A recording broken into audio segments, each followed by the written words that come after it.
अस्सलाम वालेकुम and hello everyone. और सुनाएं, क्या हाल चाल है, कैसे हैं आप सब और क्या चल रहा है आप सबकी लाइफ में। यहाँ तो बारी बारी सब लोगों को वायरल फ़ीवर हुआ। जैसे कि मैंने आपको अपनी पिछली वीडियो में बताया था कि हस्बैंड को वायरल फ़ीवर हुआ है और उसके बाद फिर शिब्रा को हो गया था। शिब्रा स्कूल से आई थी तभी वो बता रही थी कि उनके बदन में दर्द है, सर में बहुत दर्द है और गले में दर्द हो रहा है, गला दुख रहा है।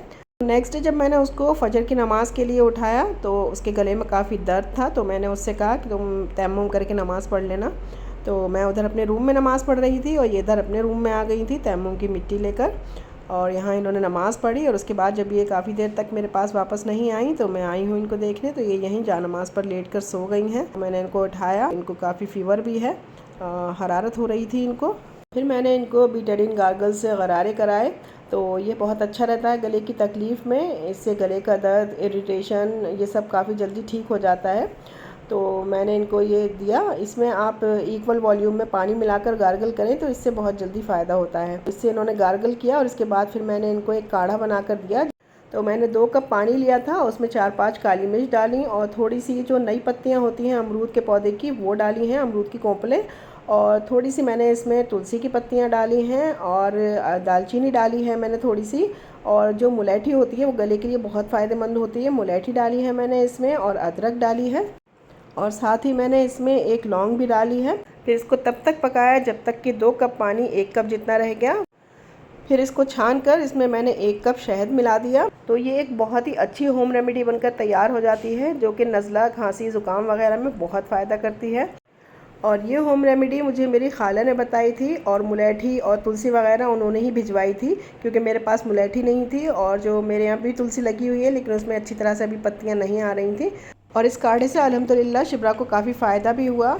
और मैंने इस तरह से मसूर की दाल बनाकर इसका दाल का सूप बनाया, और बहुत थोड़े से ऑयल में मैंने काफ़ी सारे लहसुन को फ्राई करके उसका तड़का लगाया इस दाल में, और ये दाल पीने के लिए दी सूप की तरह। तो इससे भी काफ़ी फ़ायदा होता है गले के दर्द में।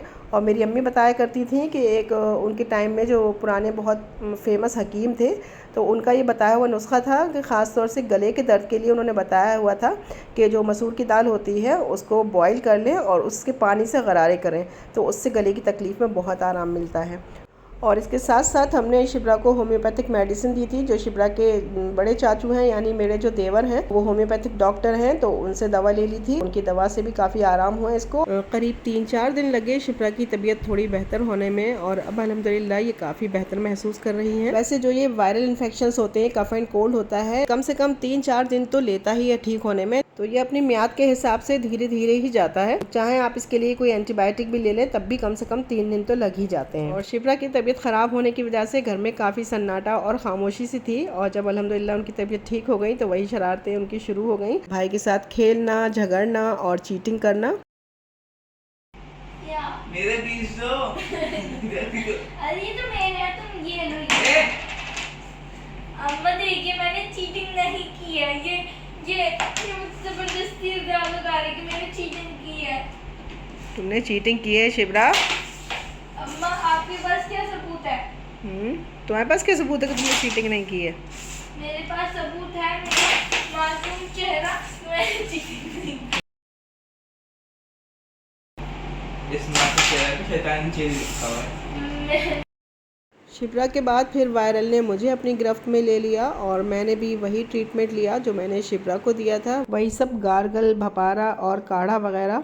अल्हम्दुलिल्लाह अब फ़ीवर तो नहीं है लेकिन वीकनेस बहुत ज़्यादा हो गई है। थोड़ी देर भी किचन में अगर काम करती हूँ तो एकदम दिल सा बैठने लगता है और लगता है जैसे सांस नहीं आ रहा है। अल्हम्दुलिल्लाह बाकी सब लोग ठीक हो चुके हैं। शिब्रा को अभी बहुत हल्का हल्का मामूली सा ज़ुकाम है।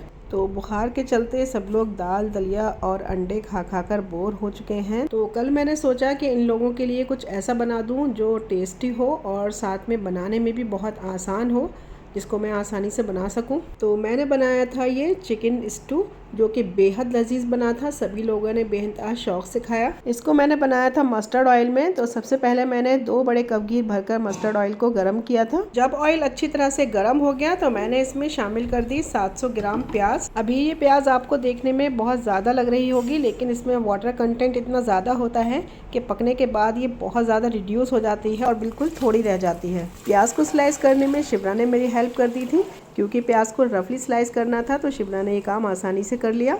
प्याज की जो थिकनेस थी वो इस तरह की थी, आप देख सकते हैं वीडियो में।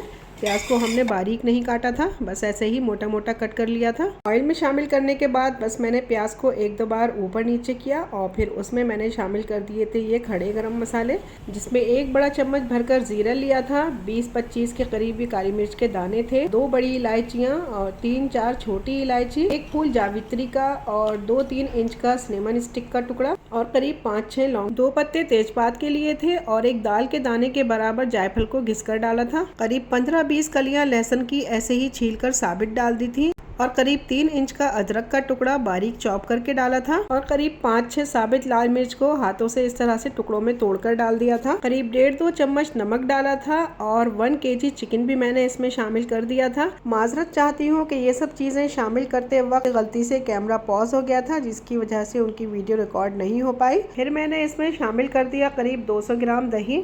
आप चाहे तो इस चिकन स्टू को किसी पॉट में भी बना सकते हैं, मैंने जल्दी की वजह से इसको प्रेशर कुकर में बनाया था। सभी चीज़ों को अच्छी तरह से मिक्स करने के बाद मैंने कुकर को लॉक किया और फुल फ्लेम पर इसको 1 सीटी आने तक पका लिया था। 1 सीटी आने के बाद मैंने फ्लेम को ऑफ कर दिया था और इसमें से आधी स्टीम को मैंने सीटी को ऊपर उठाकर इसमें से निकाल दिया था और बाकी की आधी स्टीम को कुकर में ही रहने दिया। जब वो नेचुरली रिलीज हो गई तब मैंने कुकर को खोल लिया। अब यहाँ आप देख सकते हैं कि चिकन और प्याज ने कितना सारा पानी रिलीज़ किया है। तो अब हम गैस को ऑन कर लेंगे और फुल फ्लेम पर इस पानी को ड्राई करेंगे, क्योंकि ये कुकर काफ़ी गहरा था तो इसमें पानी को खुश्क होने में काफ़ी टाइम लग जाता, तो इसलिए मैंने इसको ट्रांसफ़र कर लिया था एक कढ़ाई में। बस अब इसको फुल फ्लेम पर इसी तरह से चलाते हुए हमें इसका सारा पानी खुश्क कर लेना है और जैसे जैसे स्टू भुनता जाएगा जो इसकी प्याज है वो पूरी तरह से मैश हो जाएगी और जो लहसुन हमने इसमें साबित डाला था वो भी पूरी तरह से गल गया है और इसी तरह से इसको भूनने में ही वो भी पूरी तरह से मैश हो जाएगा। जब ये अच्छी तरह से भुन जाएगा तो इसका ऑयल खुद ब खुद सेपरेट हो जाएगा। अब यहाँ आप देख सकते हैं कि हमारा चिकन स्टू पूरी तरह से तैयार हो गया है। इसको मैंने सर्व कर लिया है एक सर्विंग बोल में। ऑयल अच्छी तरह से सेपरेट हो गया है और जो प्याज है उसकी बहुत अच्छी सी ग्रेवी बन गई है। चिकन स्टू में आप चाहें तो टमाटर भी डाल सकते हैं, टमाटर का टेस्ट भी इसमें बहुत अच्छा आता है। तो इसी के साथ हमारा ये बहुत ही आसान और बहुत ही लजीज चिकन स्टू बनकर तैयार हो गया था, जिसे सभी घर वालों ने बहुत पसंद किया। ये बहुत ही टेस्टी बना था। तो जब कभी भी आपको कुछ आसान और मज़ेदार बनाना हो तो इस चिकन स्टू को ज़रूर ट्राई कीजिएगा। तो इसी के साथ आज का व्लॉग यहीं पर ख़त्म करती हूँ। उम्मीद करती हूँ कि आज का ये वीडियो आपके लिए काफ़ी इन्फॉर्मेटिव और हेल्पफुल रहा होगा। तो इंशाल्लाह जल्दी ही फिर मिलेंगे नेक्स्ट वीडियो में। तब तक अपना अच्छी तरह से ख्याल रखिएगा और दुआ में हमें याद रखिएगा। अल्लाह हाफिज़।